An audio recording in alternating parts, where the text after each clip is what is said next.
Yes, sir. Yes, sir. I must be in the right place. You saw the countdown. You heard the theme music, that 5-second theme music that we have there. Welcome to the Inside the Eagles live stream. I'm one of your hosts here this evening. If it seems like I haven't talked to you guys in a couple of weeks, it's probably because I haven't talked to you guys in a couple of weeks. Lots happened since the last time I saw y'all. Jalen signed with the Jordan brand. I think we've been through 2 preseason games. All kinds of stuff has happened. They're getting in fights at practice. And for some reason, I still hadn't figured out my lighting, because if there's a reflection off of the glasses, you guys let me know. But I'm trying to look at as hot and as fashionable as I can for you guys. I missed y'all. I don't know if y'all miss me. Y'all tend to get mad at me on social media, but I miss you guys. I don't know whether to light a cigar, give you guys a hug, or just talk trash, but I might do a combination of the 3 by the time the show is over with. Here's something I got excited about. I don't know about you guys, but this Jason Kelce documentary is about to drop on Amazon Prime. Last time we saw the Eagles on Amazon Prime, I think it was the little synopsis they put together, the 2018 NFL season, back when Carson was still good. But I'm excited about the Jason Kelce thing. I was listening to some 94 Whip FM this afternoon. Shout out to the guys over there, especially one of my big brothers, Jody Mack. Shout out to the guys at Birds 365 and John McMullen as well. They always take good care of us, and hopefully you guys are watching now. I know you guys are busy, but if you are watching, we appreciate it. And thanks to all of y'all who took time out of your Friday to tune in and hang out with us. I'm so excited. I'm choking on saliva. And I got my guys with me. They've been holding it down for me in my absence. I appreciate them so much. But we're going to talk a little bit of Eagles football like we always have, especially that Jason Kelce documentary. It's coming out in September. Get to watch his ride. What was supposed to happen, from my understanding, was they was going to watch the last ride of Jason Kelce, and then Jason Kelce is going to keep playing, which is cool with us. No, at some point he's going to have to hang up the cleats for good. I know it feels like Jason Kelce can play forever, but he can't, and he probably won't. But the day he retires is going to be a mighty big thing. So to get myself amped up, I've been watching like a lot of the reality stuff that we've been seeing on Netflix. So I finally checked out the quarterback series, and Marcus Mariota was back before he got here. Didn't improve at all. Not one iota. Didn't get better when he got here. But it is what it is. We'll talk about that. And I've been watching Untold. Now, the guys were telling me backstage that I don't need to watch it this season, because I was kind of hyped to watch a little bit of Johnny football and the Florida mess they had with Urban Meyer under his direction. But I was excited about Untold. But I got some better ideas for Untold. I'd rather do some Eagle stuff. Let's talk about Malcolm Jenkins when he left and how upset he seemed to be. Like, we can talk about that in a minute. What else can we talk about Untold? I want to talk about Carson Wentz when he left. Now, he had 2 wide receivers that were out to get him, one of which was supposed to be an anonymous source, and we knew who it was upon, the announcement of what was being said. But we're going to get into that with my fellas right now. My brothers from other mothers, they held it down in my absence, and I appreciate them so much. Welcome to the broadcast, the Prince of Darkness, Jake Beckman. It me. Brandon Pockris. And, of course, another of our brothers from other mothers, Jaleel, who clocked in 10 seconds before the show started. What's up, fellas? John, we were worried about you, man. Good to see you, though. What's going on? Sorry about that, fellas. What actually happened was I, for whatever reason, went back into the Slack channel. And when I opened it, Jake's chat was up from when he sent the link to last week's. So I clicked that link, and I was sitting in the wrong. And I was wondering where y'all were. I'm like, why am I the only one? Yeah. That was my fault. You know what? Hand up. That one's on me. I'm sorry for being so thorough. Everybody's here. The gang's here. I appreciate every single one of y'all. Brandon, the only one that actually took the time to attend last night's game. We're going to get some of his expertise, as always, in a moment. Brandon, the mainstay over there at Lincoln Financial Field. I don't know. I'm a little spoiled. I like having the lady cooking chicken wings at the house. I don't like to deal with parking. I don't want to deal with anything. So I find other ways to watch the broadcast, and I tend to like the quarterback's reaction to every single play when they keep going back and forth to him. Always trying to get his reaction. So it's good to see those reactions in the moment. It's good to see it in crystal clear, high definition. I don't have to deal with weather. Offensive fans, and I saw there were a lot of kids in the stands, which is probably because it's a preseason game, because you don't want to take them during the regular season. But how you guys doing? I'm doing pretty good. Did you? Okay, maybe this was just my internet. I wanted to ask about this. Did anybody else's like Amazon Prime thing have trouble last night where like the audio was lagging? I didn't have any audio for like the first 5 minutes, and I thought something was wrong. I ended up restarting everything, turning the TV back on. There still was no audio, but eventually they got it right. But Okay. I need them to do a little bit better because that's really the only reason I had an Amazon Prime subscription. Yeah. Damn. Okay. Well, I was hoping that was going to be an everybody thing and not just a me thing, but we'll deal with it. I didn't have the audio up at all. I had the game on my secondary TV, preseason game number 3. And I'll admit I wasn't as dialed in. You know, in my living room, there's 2 TVs. I had that going on the small TV. You know, soft brag. This guy. What's up, Kyle? Welcome to the broadcast, man. Thanks for hanging out with us on a Friday. Brandon, how you feeling, man? It seems like it's been 6 months since I talked to you. Yeah, I'm doing good. I must say, you know, I obviously was at the game, didn't deal with any of the Amazon Prime stuff, but inadvertently I did because, man, there were just some weird pauses in the game action last night. You know, the first kickoff, they're doing like, I don't know if this is a new thing. They're doing like the Rocky theme before the game starts, and they're starting off the fireworks. And it seems like they're trying to time it, and then it just kept dragging. And it kept going, and it's like they were waiting on the TV broadcast, and it looked like the Colts kicker was just standing there like we got it rolling. Like it got to a point where he got in his stance, he got ready to go. He walked up, had to start stretching again, went back, and then they finally kicked. It was very weird. Just a lot of very weird pauses in the game action. And, you know, I guess sometimes it's money, as in the Amazon money, over the actual game product. If I recall correctly, I think like before, because they, you know how like the Amazon Prime, they have like 4 people like in the stadium, like at the table thing. They didn't have a table. It was just 2 of them that were there, and it was kind of like a weird. It was like a weird production that they had. So yeah, that might have had something to do with it. But it kind of, at least on the broadcast, it kind of just like went straight to Devin Allen dropping a ball. Well, good to see you guys. Good to see you guys. I'm just glad that it didn't turn out to be a 3.5-hour game like we saw in the preseason second game. So that was rough. You finishing up work at 1 o'clock in the morning, man. But to honor Cal's wishes, let's talk a little Eagles football. So I was talking about better ideas for Untold, man. Like I'm excited about this Jason Kelce documentary. I don't know if you guys are as well, but I dig stuff like that. The trailer got me going. I love trailers, man. I show up to the movies 30 minutes early just so I can catch all of them before the movie starts. And I find myself looking for trailers on YouTube, man. But I'm excited about the Jason Kelce documentary. I was watching The Quarterback and Untold to get myself ready. And 2 things are going on. I want to watch, I want to come up with my own versions of Untold. So you guys tell me where you want to start. I want to have an Untold on Malcolm Jenkins and his extra from Philadelphia. Like that cryptic message he left.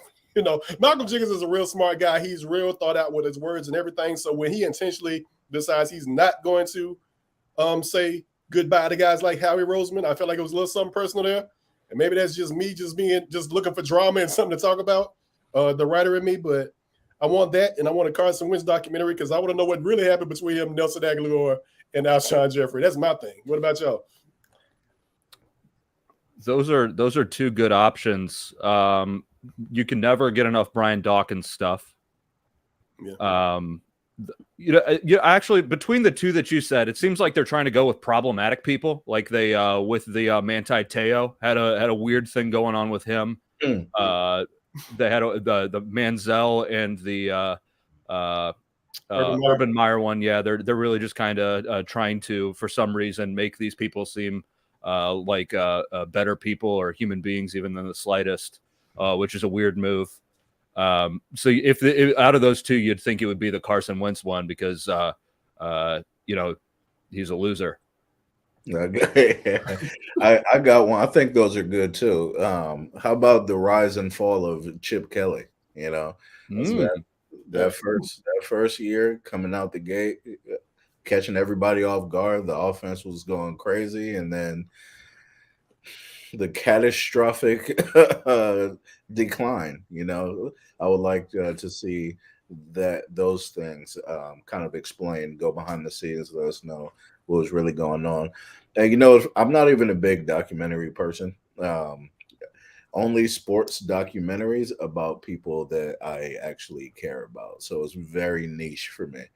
I'm not a big documentary person. I tell my brothers all the time. They're always trying to get me on something. I'm like, what kind of a documentary? Nah, I'm out.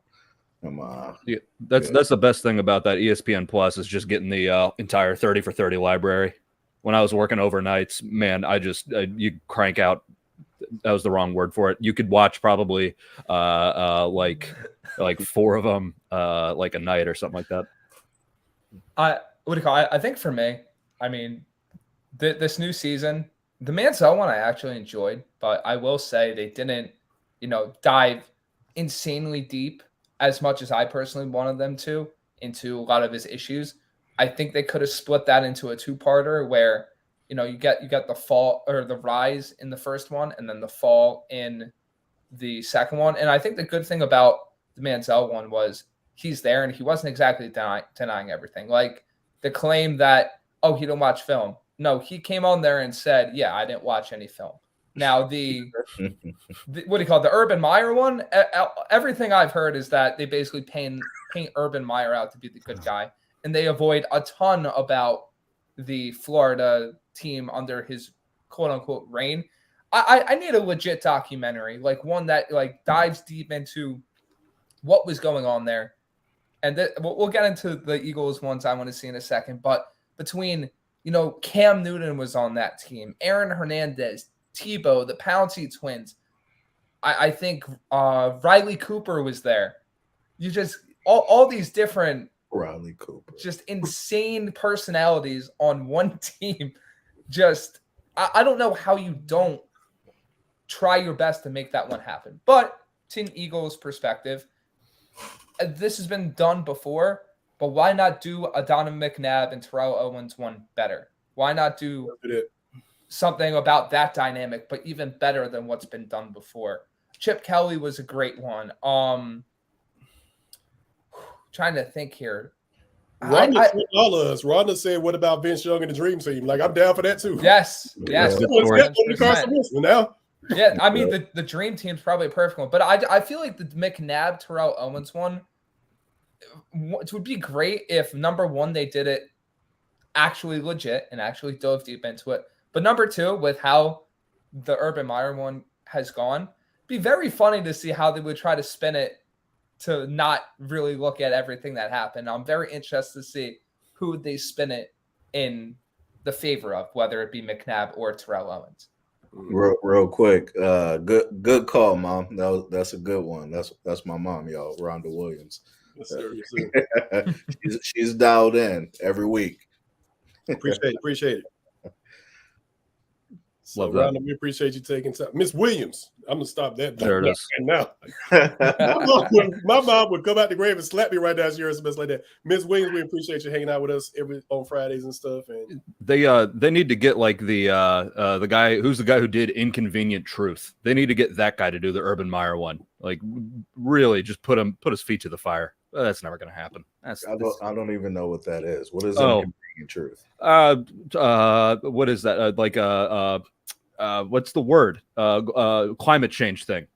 We don't have to get. Yeah, it's a whole Al Gore screenplay. It's a whole. Listen, we don't have to get into it. I mean, it was a poorly made joke.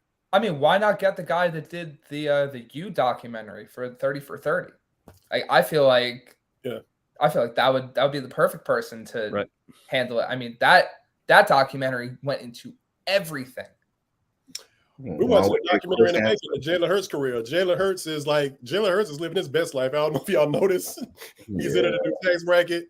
He was second in MVP voting. He came within 4 points of winning his first Super Bowl. I'm listening to 94 Whip FM today, and they've compared. They had a poll question on Ike and Ike. The other co-host was missing and everything, so they had the producer filling in for him, but. Their poll question today was, who are you comparing Jalen to? Is it Tom Brady, Kobe, or MJ? And I don't know how I feel about that. Happy heavenly birthday to Kobe, by the way. But MJ's the GOAT, man. Like, this is why the debate will always end with MJ for me. Like, MJ is so great, he makes other people appreciate his greatness. Like, we're probably never going to see Jalen Hurts throw on a Patrick Mahomes jersey. You're never going to see Tom Brady rock a Peyton Manning jersey. But all of these guys, regardless of what sport they're in, from Serena to Roy Jones to Carmelo to Jalen to everybody, we all respect Jordan's greatness. And let's not forget, all you LeBron fans, that the reason he wears 23 is I believe that way it is. But I would say he's got a little bit of all of them. Now, I'm hoping he has the same type of career. If Jalen walks out of here and he's got 5 or 6 championships, you are not going to hear him complain for me and everything. Still got to get that first. But listen, they don't. The NFL does not want that. The rest of the NFL fan bases around the country do not want the Eagles to rattle off that many championships. We will be insufferable. We will be insufferable, gladly insufferable. Nobody likes us. We don't care. Oh. But but you guys can see it though, right? Like the Tom Brady thing, the just that intense will to be great, even to the detriment of your own marriage. Like Kobe, the mama mentality.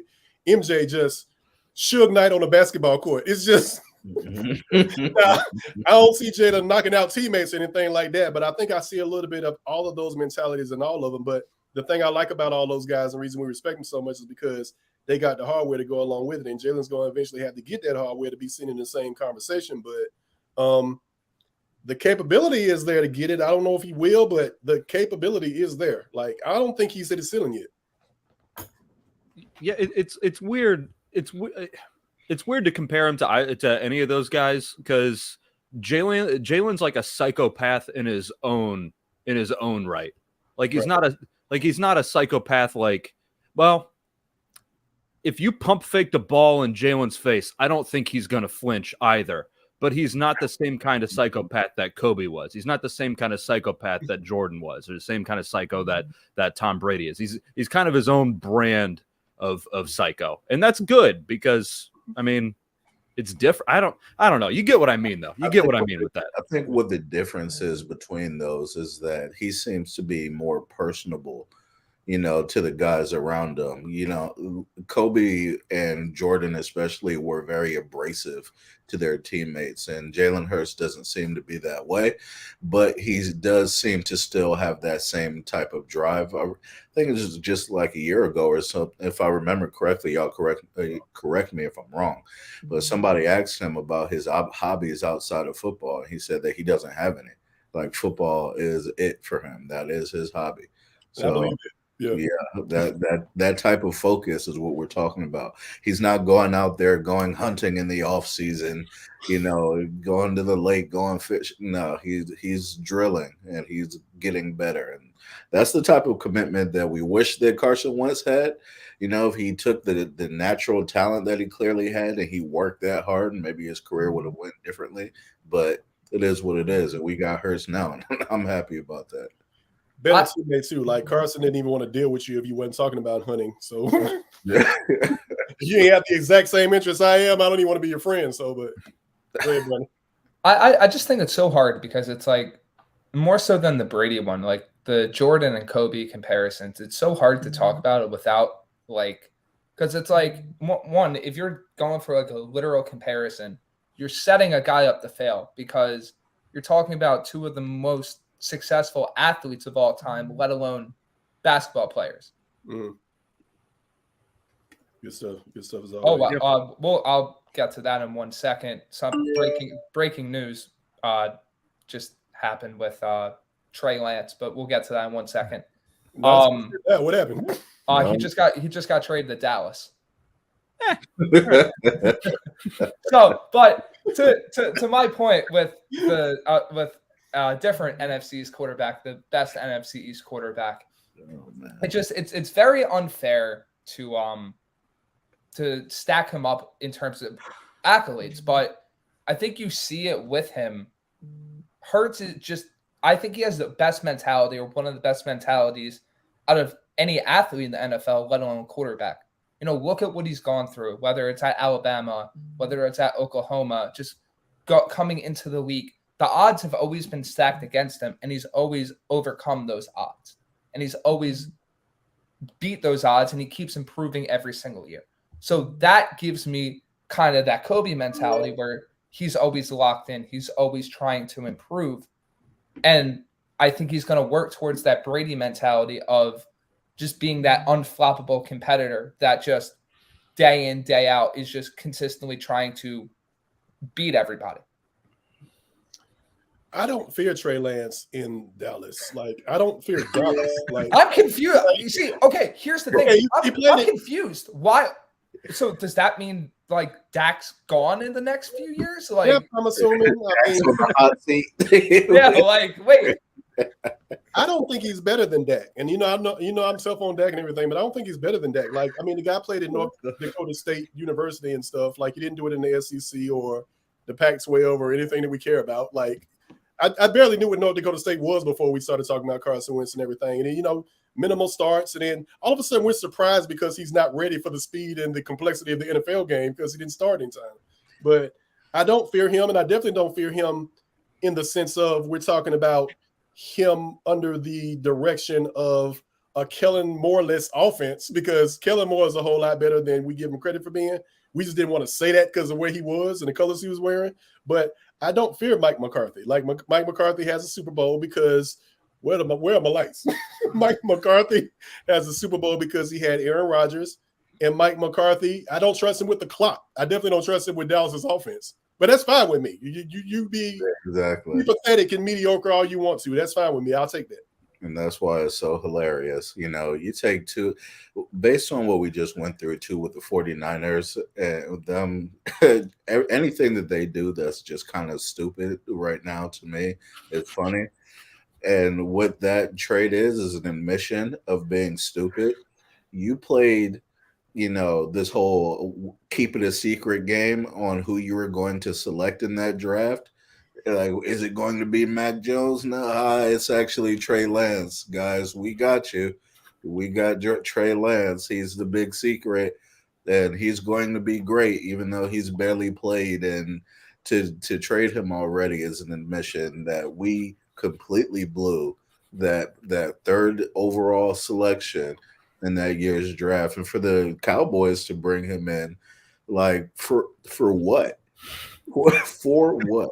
And totally true, my dude. And Jake, I see your wheels turning, but I'm just gonna throw this in there. Like, I saw Cal Shanahan make I was making sure I was saying Cal, not his father's name, but Cal Shanahan made Matt Schaub look good, and Cal Shanahan made Kirk Cousins, he basically earned contracts later on for Kirk Cousins that he wasn't going to earn presently. But Matt Ryan's an MVP, and what he did with Brock Purdy last year. If Kyle Shanahan can't make Trey Lance work, I sincerely doubt that Mike McCarthy is going to get the job done. Hey, he's just so bad. he's just so bad. What do they think that they're gonna do different to make him not be? Everybody's whole thing is that Kyle Shanahan can make a quarterback good. Any quarterback can play in Kyle Shanahan's offense. And Trey, he couldn't. He couldn't. Well, I got two things, right? Number one, I think we haven't seen Lance in the sense of improving because he simply hasn't been on the field. He hasn't had that time to develop. That's kind of out of his control in a sense with injuries. Right. I don't trust Mike McCarthy to develop him. That's a completely different story. But to the point on the 49ers, if that team has not had the success that they've had, there's a very high chance this is the type of thing that would have gotten Shanahan and the entire basically decision makers in San Francisco fired. They fell ass backwards into Brock Purdy. Not basically. No, not basically. They fell ass backwards into Brock Purdy. They picked up Sam Darnold off this scrap heap, and the fact that they have as talented a roster, we're not even getting into about the fact that they've missed on running backs because they'll pick the guy in the second or third round, get a guy in undrafted free agency, and cut that second rounder the next year. Trey Sermon looking at you. Like, there's just so many baffling decisions that this team has made. Yes, they've made a ton of great ones. Imagine all the draft capital they could have used to improve an already incredible roster. Yes, 3 first-round picks. If they didn't trade up for Trey Lance, stayed where they were at, and just picked Mac Jones. 49ers probably would have won a few Super Bowls by now because of how good that roster would have been. We don't know if they would have hit on those picks, but it seems like they're able to hit on everything else besides running back and quarterback. It's actually insane. Can Trey Lance go back to college? He needs some more seasoning. Just send him back, man. He's not ready. It's not enough. And then it's fun. You're like, there's some breaking news coming through, and I'm thinking we're about to get some Jonathan Taylor news. You know what? I actually thought we might make a play for Trey Lance. Like that went through my head for like 2 seconds. That actually went through my head for 2 seconds. I'm glad we didn't, but I thought about that. And then, but that's the other point. What does Dallas gain from this move? They gained Trey Lance. But what did they give up for the move is what I'm asking. I think it came through. I think it was mid-round pick is all I see. Fourth round pick. The fourth. Well, that's not bad for a guy that you picked, second overall? They got fleeced. Dallas got fleeced. They fleeced themselves. I get it. I get it in the sense of a low risk, high reward move, but you already have Dak. So, why are you trading for a young backup? I don't know. They have a penchant for guys who like getting their legs broken, is what it sounds like. Let's see, that's the thing. Low risk, okay. High reward, I don't know about that. Depends what. He's we've already said he's not ready. He's not good now. He's not in this situation where he can really improve. Mike McCarthy isn't known for developing young quarterbacks. So I don't see where the high reward opportunity even comes into play here. I just think it's a dumb, pointless move. That I don't know. Is this supposed to put pressure on Dak at all or anything like that? Because we know he has an extension coming up, and maybe they're thinking that we can light a fire. I don't know. It doesn't make sense to me. There were so many better teams that could have traded for him, like a Falcons, like a Tampa Bay Buccaneers, and he goes to the Cowboys. I don't see how this helps Trey Lance, the player. I'm excited for the Trey Lance story that is follows the exact same path as Paxton Lynch. That's what I'm waiting for. What a mess. Well, enough about the cow turds. This is kind of what I wanted to talk to you guys about. So I was thinking about these joint practices and everything. So kudos to Shane Steichen, because normally when new coaches have their teams, they want to just implement their stuff and get their teams ready. They don't really show a lot of what they're going to have, but Shane Steichen has a relationship with Philly. So the Colts comes to Philadelphia, and you may have heard there was a fight. So what ended up happening was, it's hot outside and everything. People are already getting irritated. There's a lot of pushing. There's a lot of shoving going on. I've seen Derek Barnett in a perfect fighter stance a couple times. I love that, by the way. I love that. I love because everybody always says oh my God, I can't believe somebody would punch somebody while the other person has their helmet on. And that, a lot of time, that's just a heat of the moment thing. But for Derek Barnett to consciously be all right, knuck if you buck, and then just throw up dukes is such a Derek Barnett thing to do. Your plan is to punch a man with his helmet on. It's not an act of emotion, but to be I'm going to slug a guy right in plastic. Love that. So here's what happened, though, guys. So Shane Steichen put a play in last year, and it was a halfback toss or something. And I'm starting to think Kenneth Gainwell's RB1. We don't have time to talk about that tonight and everything, but all the high risk, important stuff, 2-minute drills, things of that nature is always Kenneth Gainwell on the field. So he might end up being RB1, and Nick Sirianni trusts him. But there's a halfback toss, and Kenneth Gainwell's running. He throws a perfect pass to Grant Calcaterra, who ends up scoring on the play. Now, with joint practices, you don't want to run a lot of trick stuff and everything, because it's we're trying to get some stuff together too. We feel like you guys are just showing off type of things. So Zaire Franklin takes exception to it. Zaire Franklin hot shots Kenneth Gainwell, and then after having time to calm down, nobody liked that, obviously.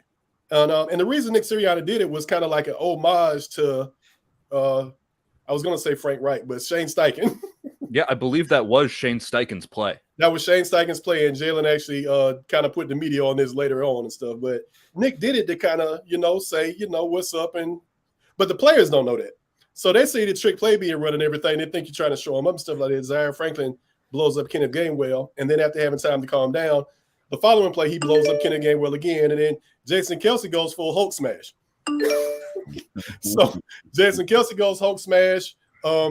Teams combine and everything. They're like, you know what? Let's call this and everything, man. But I'm kind of over the whole joint practice. Somebody's got their noties on. That might be me. I'm sorry. You're good. So the joint practice thing, and I really don't know how to turn them off. All right. I'm trying to get all the Trey Lance news. So the joint practice thing I'm kind of over with. And the reason I thought about this was the NFL doesn't mandate anything. The NFL is not going to have any punishments and stuff. And I keep thinking about Aaron Donald last year where he just lost his mind and started swinging helmets at people's heads. And he's supposed to be disciplined by the team. We know the team wasn't going to suspend Aaron Donald for any amount of time or anything. So Aaron Donald basically commits a felony on the field. Assault and battery with which are actually deadly weapons and everything. They're going to notifications again. But my favorite thing about that was the picture. There's a still picture with him having two helmets in his hand, like he's Jon Snow getting ready to take on Ramsey Bolton. And on the back of Aaron Donald's helmet, it says like "Choose Love" or something like that. And he swung each helmet at least 3 times. Like that, so there's 6 swings of a helmet in here. 3 from the left, 3 from the right that I saw. So it's like these things are getting dangerous. These things are getting tough. And I'm basically at a point where I'm just like, can we just end this? Because what if Kenneth Gainwell gets hurt? Because, I mean, the Colts aren't under any obligation. And like you said, kudos to Derek Barnett for sticking up for his teammates. Kudos to Jason Kelce for sticking up for his teammates. Kenneth Gainwell just went full G later on. He went from Kenny G to G. And he's just like, ain't nobody coming on our field, which that's around. He took that stance. But if Kenneth Gainwell gets hurt, if somebody gets hurt in this melee and stuff, and then the Colts aren't going anywhere. They don't care about wrecking your season or anything like that. So we get a guy that's out for a significant amount of time. Now, I know in today's game, joint practices are more important than actual preseason games and stuff, man. But I'm kind of over him at this point. I know it gives them an opportunity to showcase some stuff and work on some stuff. And they don't have to play the Colts this year. So that's a huge part of it. But let somebody go full Aaron Donald and start swinging helmets at people and maybe taking out one of our starters and stuff like that. I'm not with it, man. And the NFL needs to start jumping into this and enforcing some type of discipline, or I feel like we need to get rid of them. I know they're not going to, but that's just my stance. I was a fan. I don't know if you guys saw this week. Kevin Stefanski, the Browns head coach, said that he said that his punishment, he says no fighting, no Browns players are fighting in the in preseason or in the joint practices. If you are not a starter and you fight somebody during preseason or during the joint practices, you don't get to play in the preseason game. If you're a starter and you fight somebody in a joint practice, then you do have to play in a preseason game, which that's pretty smart. I saw that. Yeah, the guys that don't have to play do have to play, and the guys that need to play in order to get a job don't get to play. So I'm a big fan of that one. I didn't see that, but I like it. Plus, we're finding you. We're going to hit that pocket. You know what I'm saying? Players, they care about their money. So we're going to make this a twofold. The punishment has to be stiff enough for them to respect it, So because I'm with you, Jeff. It seemed like a cool idea initially, but since every year we keep getting more and more of these fights, it's the risk is a little bit too high for me to be out there, doing that. Go ahead and get rid of the joint practices. And I would be fine with it. I never understood the need to take away the 4th preseason game when that 4th preseason game was never played by starters anyway, right? Because they had the 17th game. So yes, but still, that 17th game during the regular season is played by starters, right? They were already not playing the 4th preseason game, so taking that away doesn't really affect them. It didn't make sense to me. What it did was condense the rest of the time for the guys who are struggling to make the team. And with that being the case, making it more imperative to give those guys more time. And now we see less of the starters in the actual preseason games when we used to see them before. Did I explain that right? Did y'all follow? I think so, yeah. Okay. I'm waiting on it when it goes to 18 regular season games, and then we're down to 2 preseason games. Like, get rid of preseason, make the rosters bigger, and make it so you don't have to drop down from 90 to 53 or hopefully 60, whatever it turns to, until week 5 or 6. That's my thought. Wait, the 49ers play tonight. Trey Lance was supposed to play in that game. No, he wasn't. I guess not anymore. But yeah, I mean, with joint practices, right? Like, you look around the league, and I think if there's a joint practice where there isn't a fight, it's more surprising that if there is it's a fight. Like, the fights are happening everywhere, and it's not like this should be unexpected. You have 2 opposing teams practicing with each other. These guys are all competing at the highest level. And, at the end of the day, it opens the floodgates with potentially injuries happening to key players during these fights that probably shouldn't even happen in the first place, but are consistently happening.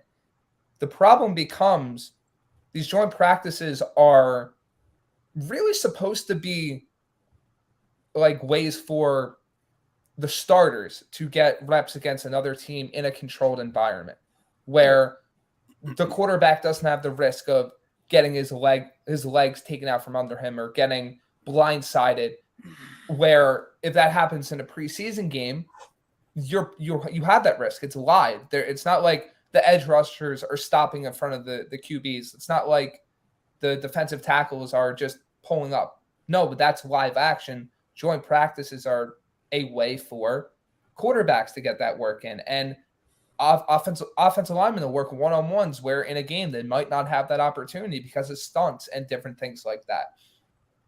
But the question becomes, does that reward outweigh the risk of these fights and a lot of these practices just getting axed or ending early because of player safety concerns? I think what Jake brought up is a valid point.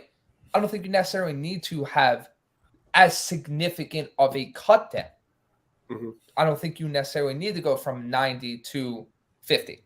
Maybe stay at that 60 to 65 range. Because I think it would only help teams if they had more depth and more guys along their roster, and it gives guys a bit more job security. And who knows, maybe because a lot of these back-end guys don't have to move everywhere and actually can stay in one spot for a little bit, maybe that increases the overall development of players throughout the NFL.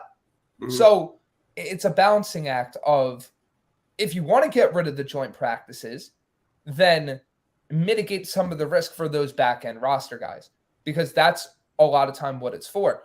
The starters are your starters for a reason. If you have a star quarterback, they don't necessarily need joint practice. It's more of a help.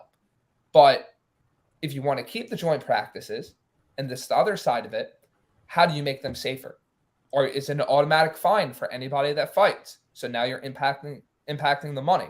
Is it anybody that fights is thrown out of practice? Is it, a suspension? Like, there's different ways that teams and the NFL can go about it. I think the best way would be an NFL mandated policy for joint practices, but that probably won't happen. So who am I kidding? But it's a very complicated issue. I don't think there's a simple solution. Get rid of joint practices. Give me back the 4th preseason game. Red shirt the quarterbacks in the preseason games. Just do that. If that's the big concern, we'll still get some starters playing or whatever, but you can still protect your quarterback. It's preseason anyway. Nobody wants their quarterbacks getting hurt. So just redshirt them for those preseason games. Make them a little more scrimmagey-like in that sense, and just go from there. Speaking of preseason games, the 3rd and final preseason game for the Eagles was last night, and I was going to talk about this, but I don't really want to.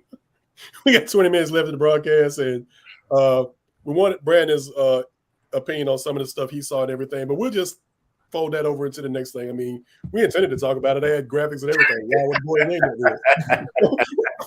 We're actually going to dedicate some time to this and everything, but let's skip that and let's talk about, do we need to adjust our 53-man roster projection that came after this 3rd preseason game that was awful, that I wanted to at times check out of, but I paid to watch it.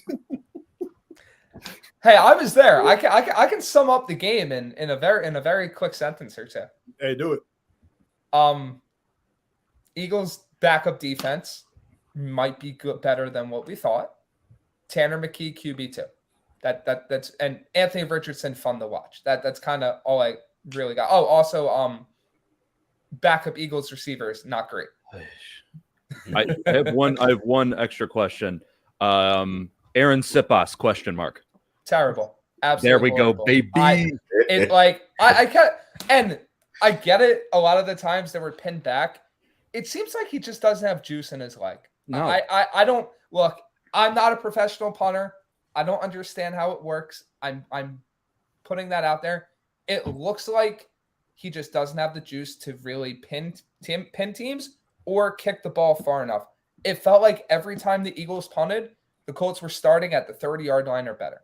He kicked a 49-yard punt, and it Did he kick a seemed like it 35-yard punt or was. something like that too? Say that again? Yeah. Didn't he kick like a 35-yard punt too? Yes.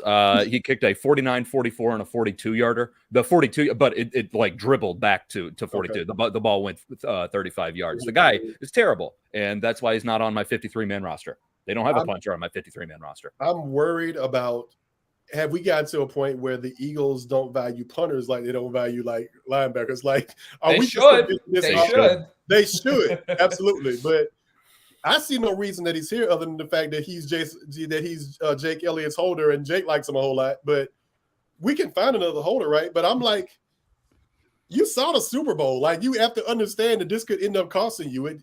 It blew up in your face in the wild card game a couple years ago. Yep. It blew up in your face in the Super Bowl. Like, you got to understand, like, special teams is called the third phase of the game for a reason. This is important. Like, we got to get this guy out of here, man. Like, I can't take this. And if it costs this team a game sometime at the point during the season or in the playoffs, what are we going to be sitting there talking about then? Like, we knew on its own that this could happen. It's not a matter of if, it's a matter of when, especially Absolutely. If you have someone punting that bad. Like, it'd be one thing if it was average. Just from the kicks last night, it looked very below average. Maybe he just bailed out, He's like, the starters aren't supposed to be playing, you know what I'm saying? So, he just gave his kind of like F-level effort. It doesn't sound like any of y'all enjoyed like sitting there and focusing, watching the game last night. I was watching Jack Ryan. I thought that was very entertaining to me. What I did notice was the Devin Allen. I know we mentioned that just briefly earlier. And a few shows ago, I mentioned how I want a stronger returner. And if he can make sure he learns how to catch the ball cleanly, because we're not going to have a Deshaun Jackson Giants situation. You can't just be dropping the ball thinking you're going to pick it up and go score. But yeah, I was encouraged by the speed and vision that he showed once he actually started running. So if we can get that man to solidify his hands and catching that ball, then we may have something in terms of the return game. I'm thinking it's over. He's old. I mean, he's faster than you and I are, and he's faster than most human beings in the world and stuff. But it's like, I don't want him or Britton Covey. And I feel like if Britton Covey had been healthy, he'd be here, and he still might be here. But it's like, I don't want to sacrifice a roster spot for a return guy. Like, maybe that's just me, but I think this could prove to be a good segue to talking about that 53-man roster. Olamide Zaccheaus returning punts opens up a roster spot that you don't need to spend on Britton Covey or Devin Allen. And I hope he can do it. Olamide doesn't seem to want to do it. He's kind of like, can you return punts? Well, I mean, if I got to. Tough cookies, my dude. You're going to have to do it. But hey, that's work sometimes. Sometimes you got to do tasks that you don't exactly want to do it, but it helps the overall. You've been here for like a few months. Like, do whatever we ask you to do. Like, you might have a chance of winning the Super Bowl. You ain't gonna get that in Atlanta. All right, fellas, I cooked one up here. So I'm gonna go through my roster projection, which is getting both support and hate. And you guys tell me what's wrong with it or if you agree with it. So naturally, everything begins with the quarterback position, the most recognizable position in all in sports, and I have three of them. One of which will obviously be deactivated on game days. But I have Jalen Hurts, I have Marcus Mariota, and I have Tanner McKee taking over that spot that was given to Ian Book last year. Do you guys have any objection or any issues with that? Works for me. I mean, as long as you have McKee as QB2, that works for me. They're not going to do it. I agree with you. They're going to make Marcus Mariota QB2 if it who knows? Maybe he gets in the game. Hopefully, Jalen plays all 17, but maybe he gets in the game and he stinks it up, and maybe they rethink this or whatever. But Tanner McKee looks good. He definitely looks good. So remember, Marcus Mariota is Eminem right now. He's lost every single letter in his name except for the first. Yeah, I think you were. I don't know if you were there for that one, Jeff, when I talked about. Okay. So you remember. So yeah. Right now, Marcus has a lot of work to do to get the letters back in his name. Dug himself in quite the hole. I mean, like he made a throw yesterday where I was like, oh wow, he didn't bounce it, but Deion Kane had to save him from an interception, so that was the other part of it. He is 60. He is a 61% completion guy for life, and always has been and always will be. And it's like, this just ain't gonna get in the NFL, and maybe he can make some things happen with his legs, but as he's starting to age, that ain't gonna happen as often anymore. But did you think it was kind of messed up during that during the broadcast? Was Al Michaels like, yeah, watching the quarterback documentary? I just don't think Marcus Mariota wants to play football anymore. I was like, Jesus, Al. I feel him though. So the way I got it now, this stacks up to be 53 guys and things of that nature. But I guess another show we can talk about whether we need to take guys away or add guys and stuff. But as of right now, they have 3 quarterbacks. I wouldn't mind if they slim that down to 2. Mm-hmm. Maybe. I don't think you can. I don't think you can do it because Tanner McKee is not somebody you're going to put in the practice squad. He's going to stay there. Yep. But if there was a chance, don't think it is, but maybe that would be an option. But 4 running backs I have: Kenneth Gainwell, DeAndre Smith, Rashad Penny, and Boston Scott, which I think we've known all season. And Trey Sermon and Kennedy Brooks were given opportunities, and I think that's been kind of the theme of this season. I thought we were going to see guys seize opportunities and make this a difficult decision, but what I saw was guys were given opportunities and didn't make the most of them and make this a lot easier for us to state what we already know is about to happen. So yeah, through those preseason games, the one thing I learned about Rashad Penny is that he took the position of the preseason running back, and that's what he was. He was a preseason running back. They needed a running back to be back there, and he existed for sure. You mean Trey Sermon? What did I say? Rashad Penny. Oh yeah, Trey Sermon. Yeah, Trey Sermon. I was like, Trey is 3 yards a carry, man, against backups. Like, yeah, but he got 3. I understand you behind the backup offensive line, but you're also playing backups and guys who aren't going to make the team either. So I think it kind of evens out. So that's just me. Yeah, you got touchdowns in all 3 games though. So thumbs up for that. Wide receivers. I hate to tell you guys this, but I got AJ Brown, Devontae Smith, Olamide, or OZ as we call him, Quez. I'm putting Greg Ward in there because I just think Greg Ward is better than we think he is, and I think he's better than the other wide receivers we have on this team. And I believe had Britton Covey been healthy, he'd be the punt returner, and I think that he will be healthy by the time the season starts, and he's in there by default. Because really, what do you need your 6th wide receiver to do anyway? So. I don't have Greg Ward on there because I think they can get Greg Ward. Why am I having so much trouble with this? I think they can get Greg Ward on the practice squad. I don't think anybody's going to grab him. I exchanged Greg Ward for Britton Covey because I think that they're going to continue with him. But before this past game, I was thinking, maybe Nagata makes a push as that last receiver, but man, he just, and he's probably a practice squad guy. I would try to get him to the practice squad, but he just has some development in terms of separation that he still needs to work on. Absolutely, that was one of the things I wrote. But in a different story. But Ngata, Clemson guy, wide receiver, university and stuff. The reason he went undrafted is because he can't separate, and we're seeing all the evidence of the reasons why he was undrafted and the reasons why teams kind of overlooked him 7 times. Man, I'm sorry, but I can't with Britton Covey. I like Greg Ward enough. He's like a new age Jason Avant almost. To me, that's who he kind of reminds me of a little bit. But yeah, I'm done with Britton Covey. I'm sorry. We'll go ahead and replace him with Devin Allen. I want Devin Allen back there returning punts.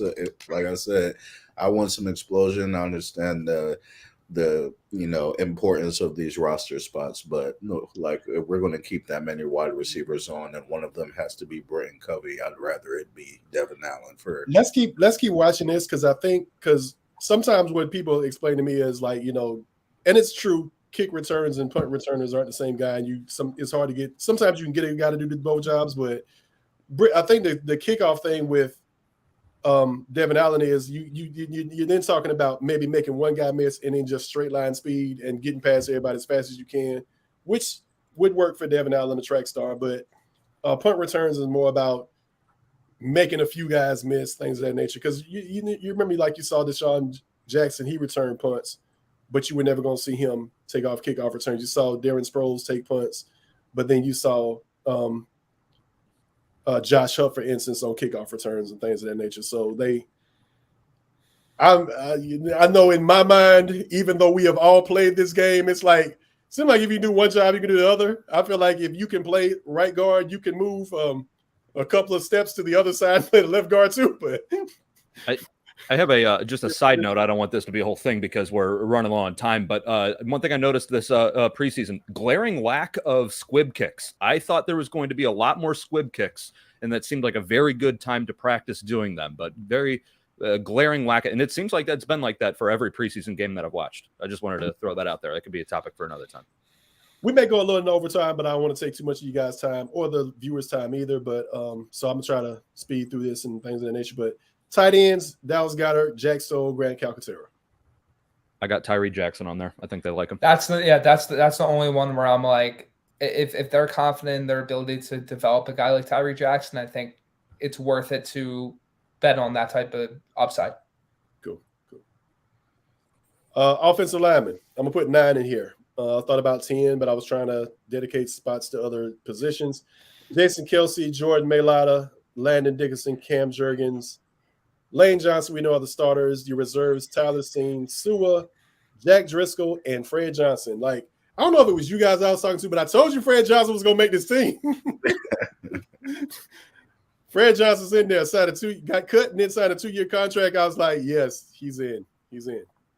Yeah, I'm good. I'm good with your offensive line projection.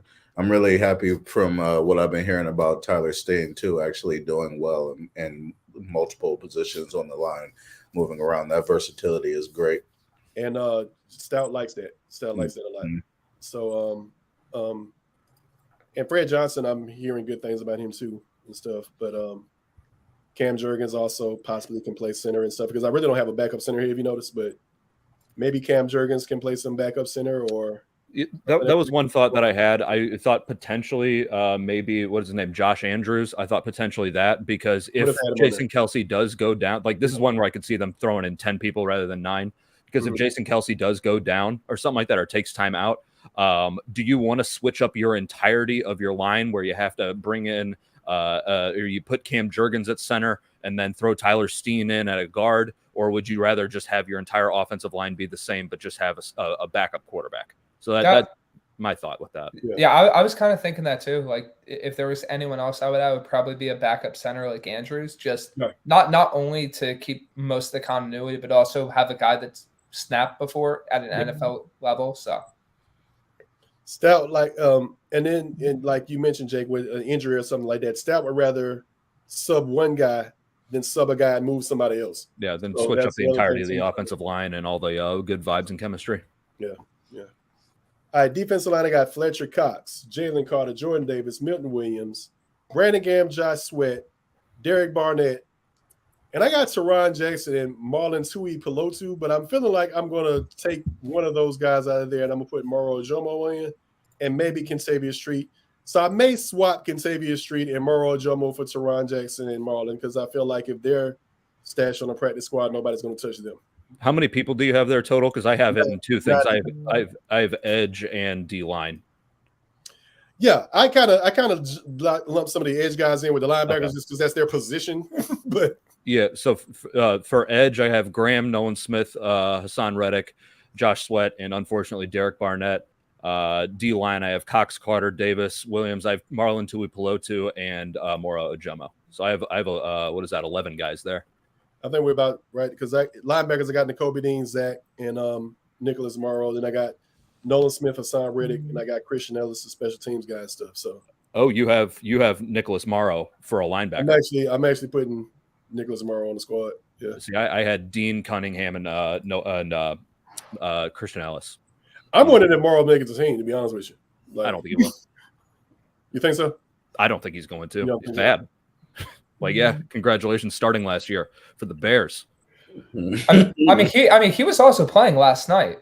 Not a good sign. So, and I don't think any of their starters were playing. No, I mean, what did they signed? Whatever day that was, they signed like 8 guys just so they could have enough people to play a preseason game. Yeah, Like, oh. if you're included in that list, probably not a great sign Not for great. your chance to make the roster. But for linebackers, I mean, obviously Nakobe Dean. I think Christian Ellis and definitely one. But what about Van Summeren? Like I've seen a little bit about him making 17 tackles last night. I'm trying not to get pumped about recency bias and what I just saw. I've been telling myself Van Summeren is not going to make this team. I'm not going to tell myself he's going to make this team not just because he had 17 tackles in the last preseason game. That's what I'm trying to tell myself. That's just why. That's smart. Don't do it, Jeff. Don't set yourself up. Are y'all keeping Teron and Marlon, or y'all swapping them out? I don't have Teron Jackson or Teron. Yeah, I don't have him. I have Marlon Tuipulotu as on. You got on Marlon? Yeah. Okay. Jadarius Robinson looks like a defensive end, and I think he can be developed, but he just doesn't play like one yet. I'm gonna tell y'all, I'm through with Derek Barnett. He could go. Yeah. Derek Barnett can go. Turn in your playbook. Eagles love Derek Barnett a whole lot more than the press and the fans. They love this guy. Like the coaches love him. They want him to stop being stupid. Yeah. Well, hey, they want to stop doing stupid things. Gotta clean that up just a little bit there. Yeah, I don't want to call him stupid because that's just not right. But, I will. He's an idiot. Yeah. He's an idiot. But the Eagles value Derek Barnett. 2 guys they value more than we do: Josiah Scott and Derek Barnett. He can get into the backfield. Congratulations. He can also punch a guy right in the dick, so that's good too. Both valuable things. Draymond Green vibes. Yeah. Yeah, he's the Eagles Draymond. I don't. Yeah. So what about you, Brandon? Are you keeping Marlon and Teron Jackson, or are you kicking him out? Yeah, I'm probably looking at Tuipulotu. Yeah, I can't pronounce. No, you nailed it. You crushed that. Tuipulotu.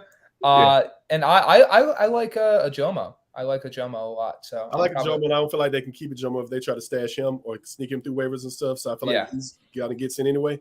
I kind of wrote about this earlier today too. The Eagles seem hell bent on finding like a backup, like nose tackle type guy. Like it was supposed to be Noah Ellis, just somebody that's just like 6'5", 260 and everything, just in case something happens to Jordan Davis. Like they're not finding what they want, but you keep looking at all these signings. That's what they're trying to come up with and everything. So Noah Ellis. Their names are Linval Joseph and Ndamukong Suh. Run it back. You got that. All right, secondary, cornerback 6, Darius Slade, James Bradbury. This team is so good, you can stop talking about guys for a week. So Darius Slade, James Bradbury. When last time we talked about them? Avonte Maddox. Keely makes it by virtue of being a 4th rounder with a lot to work on. Josh Jobe, I've had on this team forever, and I'm not taking him off. I just think he's better than everybody else. I kind of got a maybe by Josiah Scott just because he is valued, because I had Zach making this team if he was healthy because of the backup slot thing.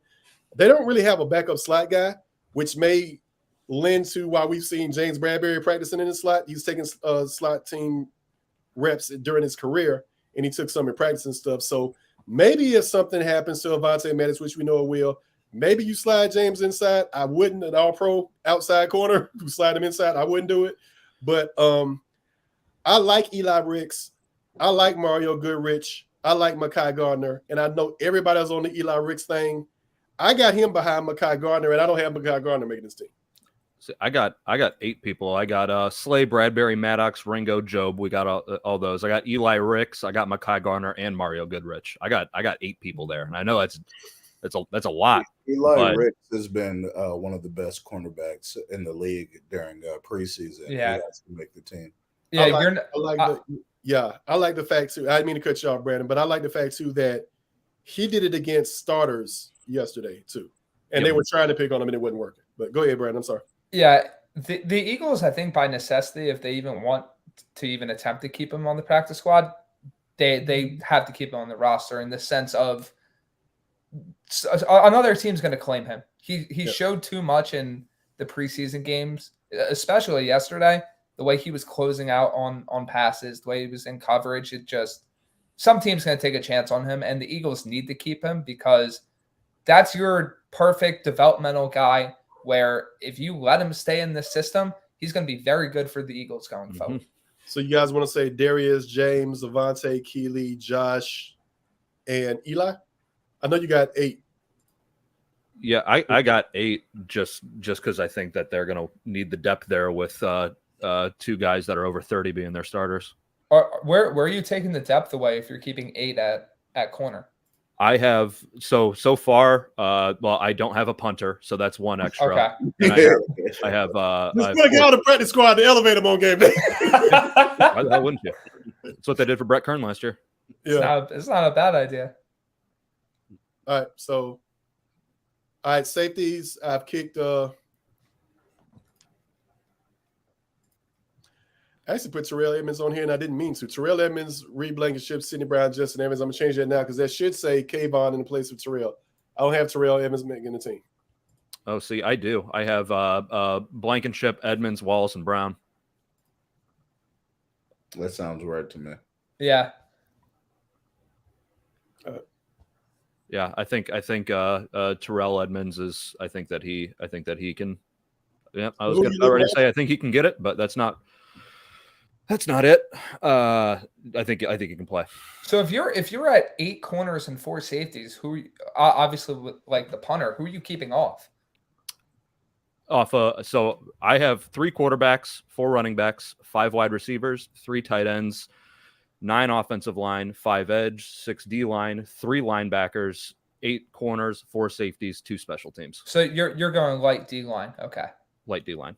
I've heard the 3 linebacker theory too, which does kind of make sense. So yeah, I think that's appropriate.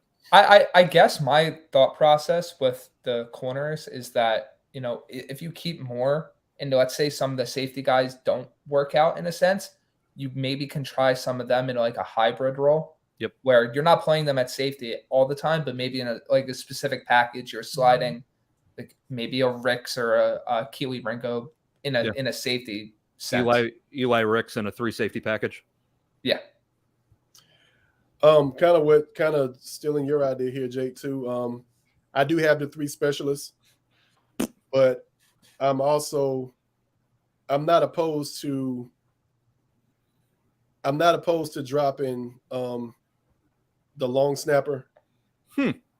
Oh, he's Pro Bowl. Maybe trying to stash him on a practice squad either. Pro Bowl long snapper. People are going to snatch him up. Yeah. What's his Lovato? I don't remember. Rick Lovato. That's a football name from the 1960s. So yeah, I'm not opposed to that. I'm not sure if it'll work or whatever, but I'm not opposed to having like 2 specialists there and everything. Yep. But practice squad, due to the rule change, you can have 6 veterans on there now. I don't have 6 on here at the moment, but my practice squad was Ian Book, Trey Sermon, Eli Ricks, Mekhi Garner, Mario, Janarius Morrow, Devin, Joseph Nagata, Jason Hazelwood. Give me the name, Brandon. Ben Van Sumeren? Yeah, him. That's the most Michigan name of all time. Kyron, Dennis Kelly. There's one of your veterans. Terrell Edmonds was another. Josh Seals, Brett Toth, and everything. And obviously that would get plucked pretty heavily, but that's where I had it to start as an initial 53. But obviously Eli's not going to sneak the waivers, and based on our conversation, I'm probably going to move him because actually I hit this by saying this is subject to change. So I'm probably going to take out Josiah based on what you guys are saying. I'm going to put Eli in there and stash Josiah on the practice squad. So that's what we have. Tuesday's cut down day, right? Tuesday is cut down. Tuesday's cut down there. And So hopefully, No, what do you call it? Next week we'll have an idea, or a very good idea, of what the initial 53 is going to look like. just gotta hope for my hope is that Daniel Whalen gets cut from the Green Bay Packers and the Eagles get themselves a new punter. I'm in deep, man. I'm in deep. Okay, I'm in this world. I've chosen this life, and I'm a punt guy. I'm with you. I'm gonna change this up a little bit here and everything. But that was an initial gut. I can't talk now. Good. It's not a good punch. It's like a good feeling. Yeah. I'm gonna do you one up. Mine's it. I nailed it. Actually, I've never been more confident. We'll see about those 8 corners. I'm telling you. Hey, but in the way these guys are passing with these offenses now, yeah, I'm not opposed to it. Exactly. You're next. Well, I'm not going to be here next week because I'm going to be in Mexico. But when I come back, you guys are going to be like, "Wow, Jake is the smartest guy in the world. How could you bat 100 or 1,000, a million, whatever it is? I don't know numbers that good." Sabotaging yourself already. That's crazy. All right. Listen, let me get one more take off. Y'all know sometimes I like to throw a little something at the end. This is for Avonte Maddox, okay? You've heard Jeff say numerous times now that he does not expect you to stay healthy this year. I need you to stay healthy this year, Avonte Maddox. You're one of my favorite players on the team. I love the fire that you play with. You're skilled and you're tough, and we need you there because, like they said, we don't have a lot of depth at the slot corner position. So you got to stay in there. I believe you can do it. That's your charge. Make it happen. I think I brought this up when it was just me and Brandon, but and Jeffy brought it up, the James Bradbury playing slot. I do like that if Avonte Maddox goes down, just because there's more depth at outside corner than there is at nickel corner. Now, yeah, obviously you're taking a guy out of his like where he's elite at, but I feel much better having James Bradbury go in to be a nickel corner and have, I don't know, Eli Ricks come out to be a outside corner in week 14 than I do, I don't know, Josh Jobe go in at nickel or something like that. If that makes sense. I feel like that makes sense. Makes sense. All right, fellas. That works for me. What else you got? That's it. I'm in vacation mode now, baby. Right. Hey, regular season soon. That's all that matters. The best part about today is that we are 364 days away from the third preseason game from next year. So what a waste of time. Yep. And we thank you guys who have watched for allowing us to waste your time. And we definitely appreciate you guys hanging out. To those of you who watch live, and to those of you who will watch throughout the course of the week. We appreciate you guys. Thanks for hanging out with us on another Inside the Eagles live broadcast. And we'll see you guys here soon.